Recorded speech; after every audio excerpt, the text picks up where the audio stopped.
BP అంటున్నారు. బీపీకి కిడ్నీస్‌కి అసలు relation ఏంటి సార్? బీపీస్ బీపీ అనేది వెరీ కామన్ సబ్జెక్ట్. ప్రతి ఒక్కరికి ఎంతో కొంచెం నాలెడ్జ్ ఉంటుంది. యెస్. బీపీ రెగ్యులేట్ చేసే మెయిన్ ఆర్గన్స్ కిడ్నీస్. చాలా మందికి బీపీ అనేసరికి కార్డియాలజిస్ట్ దగ్గరికి వెళ్ళిపోతూ ఉంటారు. Yeah exactly. ఎందుకంటే నెఫ్రాలజిస్ట్ దగ్గరికి రావాలని చెప్పి చాలా మందికి తెలియదు. బీపీ అనేది మీరు ట్రీట్ చేస్తారని మాకు కూడా తెలియదు మీరు చెప్పే వరకు. అయితే బీపీలో హై బీపీ లో బీపీ రెండు ఉంటాయి. ఏది ప్రమాదం?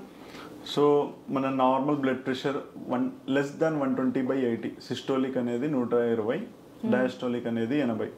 వీటికంటే తక్కువ ఉంటే ఇది నార్మల్ బ్లడ్ ప్రెషర్ అంటాం మనం. దీనికి కంటే ఎక్కువ ఉంటే హై బ్లడ్ ప్రెషర్, దీనికంటే తక్కువ ఉంటే లో బ్లడ్ ప్రెషర్. లో బ్లడ్ ప్రెషర్ అంటే ఏంటంటే జనరల్గా సరిగా తినకపోవడము, లేదంటే ఇంకా వేరే ఏమన్నా హార్ట్ జబ్బు, లేదంటే కిడ్నీ ప్రాబ్లమ్స్, లేదంటే లివర్ ప్రాబ్లమ్స్, ఇలాంటి వాళ్ళలో లో బ్లడ్ ప్రెషర్స్ ఉంటాయి. చాలామంది యంగ్ ఫీమేల్స్ సరిగా తీసుకోకపోతే